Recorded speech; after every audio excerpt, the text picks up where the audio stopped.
दाऊद अलैहिस्सलाम का सिलसिले नसब यहूदा बिन याकूब से जा मिलता है। आप छोटे कद के थे, आंखें नीली, बाल हल्के और दिल के साफ शफाफ थे। आप बनी इसराइल पर हुकूमत करने लगे। अल्लाह ताला ने इनकी हुकूमत को मजबूत कर दिया और यूं बनी इसराइल एक बार फिर यकजा हो गए।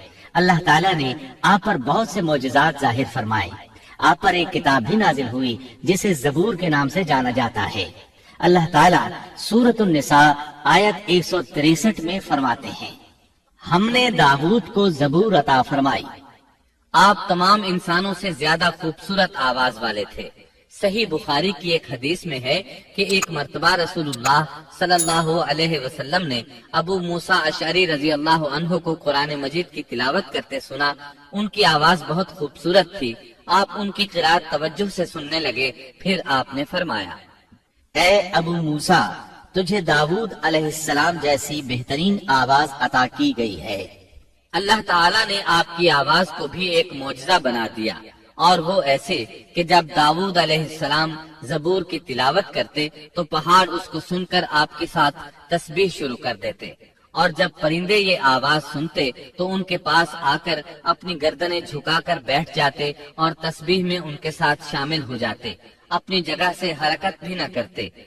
अल्लाह ताला सूरह सबा आयत 10 में फरमाते हैं, ए पहाड़ों, इसके साथ रग़बत से तस्बीह पढ़ा करो, और परिंदों को भी यही हुक्म है। खुद दाऊद अलैहिस्सलाम के बारे में अल्लाह ताला का फरमान है, और हमारे बंदे दाऊद को याद करें जो बड़ी कुव्वत वाला था, यकीनन वो बहुत रुजू करने वाला था। इसी तरह अल्लाह ताला सूरतुल अंबिया आयत 79 में फरमाते हैं, और हमने पहाड़ को दाऊद के ताबे कर दिया जो तस्बीह करते थे, और परिंदों को भी, और हम ही ये सब कुछ करने वाले थे। इसी तरह सूरह स्वाद आयत 18 और 19 में अल्लाह ताला फरमाते हैं, यकीनन हमने पहाड़ों को उसके ताबे कर रखा था कि उसके साथ शाम को और सुबह को तस्बीह खानी करें, और परिंदे भी सब के सब उनके ताबे रहते थे। ये दाऊद अलैहिस्सलाम के मोजज़ात थे। अल्लाह ताला ने और भी कई मोजज़ात से उन्हें नवाजा था। अल्लाह ने आपके लिए लोहे को नरम फरमा दिया था। आप लोहे से इस तरह चीजें बना लेते थे जिस तरह लोग गारे और मिट्टी से बना लेते हैं। आप लोहे से जिरहें बनाते थे। नूह अलैहिस्सलाम से पहले भी जिरहें होती थी, लेकिन वो तख्तियों की मानंद होती थी। उनको सीने और कमर की तरफ लटका लिया जाता था, लेकिन उनका बोझ बहुत होता था। आपने लोहे की कड़ियां और दायरे बनाकर उनको खास अंदाज में जोड़ जोड़ कर जिरहें तैयार की। ये बहुत हल्का लिबास था और पूरे जिस्म को दुश्मन के वार से महफूज रखता था। अल्लाह ताला सूरह सबा आयत 10 और 11 में फरमाते हैं, और हमने उसके लिए लोहा नरम कर दिया कि तू पूरी पूरी जिरहें बना और जोड़ों में अंदाजा रख। तुम सब नेक काम किया करो, यकीन मानो कि मैं तुम्हारे अमाल देख रहा हूँ। इन आयात में अल्लाह ताला फरमाते हैं कि दाऊद अलैहिस्सलाम को हमने हुक्म दिया कि जिरहें लोगों के लिए निहायत मौजू होनी चाहिए। उनकी कड़ियों को बड़े मुनासिब अंदाज में जोड़ना, न इस कदर मोटी हो कि उनका वजन बढ़ जाए, न इस कदर पतली कि जल्द कट जाए और अपना मकसद पूरा न कर सके। इसी तरह अल्लाह ताला सूरतुल अंबिया आयत 80 में फरमाते हैं, और हमने उसे तुम्हारे लिए लिबास बनाने की कारीगरी सिखाई ताकि लड़ाई के जरर से तुम्हारा बचाव हो सके। क्या अब तुम शुक्रगुजार बनोगे? बहरहाल इस सनद के मूजिब दाऊद अलैहिस्सलाम हैं। अल्लाह ताला ने आपकी हुकूमत को खूब मजबूत किया, आपको जबरदस्त फजाइल और मोजज़ात से माला माल किया। अल्लाह ताला सूरत स्वाद आयत 20 में फरमाते हैं, और हमने उसकी सल्तनत को मजबूत कर दिया था और उसे हिकमत दी थी और बात का फैसला समझा दिया था। आप लोगों के दरमियान निहायत आदिलाना फैसले फरमाते थे। आप नबी भी थे, बादशाह भी और काजी भी। आपकी हुकूमत के मुतालिक कई अहकामात नाजिल हुए। इनमें से कुरान मजीद में एक हुक्म अजीब अंदाज से आया है। हुआ यूं कि आपने इबादत और अदालत के लिए औकात मुकर्रर कर रखे थे। इबादत के लिए एक जगह बनवा रखी थी। दिन में फैसले करते, रात को इबादत। जब इबादत करते तो किसी को उनके पास आने की इजाजत नहीं थी। एक रोज ऐसा हुआ कि 2 आदमी बगैर इजाजत अंदर आ गए। दरवाजा बंद था, लेकिन वो दीवार फांद कर अंदर आ गए। आप डर गए कि कहीं हमला आवर न हो।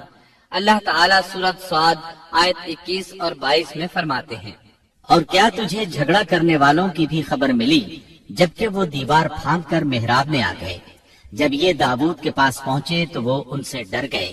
وہ کہنے لگے، خوف نہ کیجیے، ہم مقدمہ کے 2 فریق ہیں، ہم میں سے ایک نے دوسرے پر زیادتی کی ہے، لہٰذا آپ ہمارے درمیان حق کے ساتھ فیصلہ کر دیجئے اور ناانصافی نہ کیجیے اور ہمیں سیدھی راہ بتا دیجئے۔ داؤد علیہ السلام نے فرمایا، بتاؤ تمہارا کیا مسئلہ ہے؟ ان میں سے ایک نے کہا، یہ میرا بھائی ہے، اس کے پاس 99 دمبیاں ہیں اور میرے پاس ایک ہی دمبی ہے، لیکن یہ مجھ سے کہہ رہا ہے کہ اپنی یہ ایک بھی مجھے دے دے اور مجھ پر بات میں بڑی سختی برتتا ہے۔ اس آیت کی تفسیر میں ہے کہ ایک دمبی والے بھائی نے کہا، یہ میرا بھائی بہت چالاک ہے، برے طریقے سے بات کرتا ہے، کہتا ہے کہ میری دمبیاں چرنے جاتی ہیں تو اس اپنی ایک دمبی کو بھی ان کے ساتھ بھیج دیا کرو۔ جب میری دمبی اس کی دمبیوں کے ساتھ آنے جانے لگ گئی تو اب یہ کہتا ہے کہ یہ بھی میری ہے، اب میں خالی ہاتھ ہوں۔ اس طرح میں اس کے ظلم کا نشانہ بن چکا ہوں۔ داؤد علیہ السلام نے فوراً کہا، اس کا اپنی دمبیوں کے ساتھ تیری ایک دمبی ملا لینے کا سوال واقعی تیرے اوپر ایک ظلم ہے، اور اکثر حصے دار اور شریک ایسے ہی ہوتے ہیں کہ ایک دوسرے پر ظلم کرتے ہیں، سوائے ان لوگوں کے جو ایمان لائے اور جنہوں نے نیک عمل کیے، اور ایسے لوگ بہت ہی کم ہیں۔ داؤد علیہ السلام نے دوسرے بھائی کی بات سنے بغیر ہی اسے ظالم ٹھہرا دیا۔ آپ کا فیصلہ سنتے ہی دوسرا بول اٹھا، آپ نے میری بات تو سنی ہی نہیں اور فیصلہ دے دیا، پہلے آپ میری بات تو سنتے۔ داؤد علیہ السلام فوراً بھانپ گئے کہ ان سے غلطی ہوئی ہے اور سمجھ گئے کہ یہ اللہ تعالیٰ کی طرف سے آزمائش ہے۔ آپ نے فوراً توبہ کی، اللہ کی طرف رجوع کیا اور استغفار کرنے لگے۔ اور داؤد سمجھ گئے کہ ہم نے انہیں آزمایا ہے، پھر تو اپنے رب سے استغفار کرنے لگے اور عاجزی کرتے ہوئے سجدے میں گر پڑے اور پوری طرح رجوع کیا۔ پس ہم نے بھی ان کا وہ قصور معاف کر دیا، یقیناً وہ ہمارے نزدیک بڑے مرتبے والے اور بہت اچھے ٹھکانے والے ہیں۔ اس کے بعد اللہ تعالیٰ سورۃ صاد آیت 26 میں فرماتے ہیں، اے داؤد، ہم نے تمہیں زمین میں خلیفہ بنا دیا، تم لوگوں کے درمیان حق کے ساتھ فیصلہ کیا کرو اور اپنی نفسانی خواہش کی پیروی نہ کرو، ورنہ وہ تمہیں اللہ کی راہ سے بھٹکا دے گی۔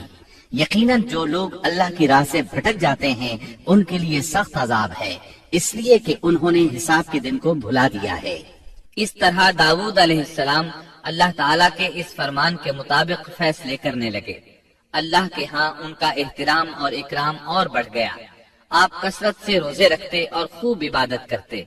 آپ اس وقت تمام انسانوں سے بڑھ کر اللہ کی عبادت کرنے والے تھے۔ امام بخاری نے ایک حدیث نقل کی ہے جس کے الفاظ کچھ اس طرح ہیں، اللہ تعالیٰ کے نزدیک سب سے محبوب نماز داؤد علیہ السلام کی نماز ہے، اور اللہ تعالیٰ کی طرف سب سے محبوب روزہ داؤد علیہ السلام کا روزہ ہے۔ وہ رات کا آدھا حصہ نیند فرماتے، اس کے بعد تہائی رات قیام کرتے اور رات کے چھٹے حصے میں سو جاتے تھے۔ ایک دن روزہ رکھتے اور ایک دن روزہ چھوڑ دیتے تھے۔ لڑائی میں جب دشمن سے مقابلہ ہوتا تو بھاگتے نہیں تھے۔ اس حدیث میں نفل نماز یعنی نماز تہجد اور نفلی روزے کا ذکر ہوا ہے۔ بہرحال یہ وہ صفات ہیں جو داؤد علیہ السلام کے بارے میں حدیث رسول میں آئی ہیں۔ اللہ تعالیٰ نے سورہ سبا آیت 13 میں ان کی تعریف کرتے ہوئے ان کی آل کو اللہ کا شکر ادا کرنے کا حکم دیا۔ اے آل داؤد، اس انعام کے شکریہ میں نیک عمل کرو۔ داؤد علیہ السلام کی ایک صفت یہ تھی کہ آپ بہت شکر گزار تھے، اور ایسے لوگ کم ہی ہوتے ہیں، جیسا کہ سورہ سبا آیت 13 میں اللہ تعالیٰ فرماتے ہیں، اور میرے بندوں میں سے شکر گزار بندے کم ہی ہوتے ہیں۔ داؤد علیہ السلام میں جیسے دیگر بہت سی خوبیاں تھیں، وہاں ایک بہت عظیم خوبی یہ بھی تھی کہ وہ ایک بادشاہ ہونے کے باوجود ایک درہم بھی سلطنت کے بیت المال سے نہیں لیتے تھے۔ اپنا اور اپنے اہل و عیال کا بوجھ خود اٹھاتے تھے اور اپنی محنت اور ہاتھ کی کمائی سے حلال روزی حاصل کر کے اپنے اہل و عیال کو کھلاتے تھے۔ داؤد علیہ السلام کی اس عظیم صفت کو نبی کریم صلی اللہ علیہ وسلم نے یوں بیان کیا ہے، صحیح بخاری میں ہے، کسی انسان نے اس شخص سے بہتر روزی نہیں کھائی جو خود اپنے ہاتھ سے کما کر کھاتا ہے۔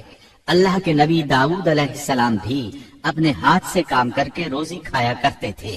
बाज मुफस्सिरीन बयान करते हैं कि दाऊद अलैहिस्सलाम दुआ मांगा करते थे कि ए मेरे अल्लाह, कोई ऐसी सूरत पैदा कर दे कि मेरे लिए हाथ की कमाई आसान हो जाए, क्योंकि मैं बैतुल माल पर अपना बोझ नहीं डालना चाहता। तो अल्लाह ताला ने आपकी इस ख्वाहिश को इस फजीलत के साथ कबूल फरमाया कि उनके हाथ में लोहे को मोम की तरह नरम कर दिया, जिससे वो ज़िरहें बनाते और उन्हें फरोख्त करके अपने अहलो इयाल की किफालत करते। दाऊद अलैहिस्सलाम ने कितनी उम्र मुबारक पाई, इसमें इख्तिलाफ है। चुनांचे इसके मुताल्लिक मुअर्रिखीन के अक़वाल के अलावा कोई मुस्तनद बात नहीं मिलती।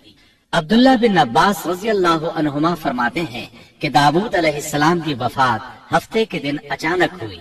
वो हफ्ते के दिन मुकर्ररा इबादत में मशगूल थे और परिंदे कतारे बांधे उन पर साया फिगन थे कि अचानक इस हालत में उनका इंतकाल हो गया। इसके बाद आपके फर्जंद अर्जुमन ने उमूर सल्तनत को संभाल लिया।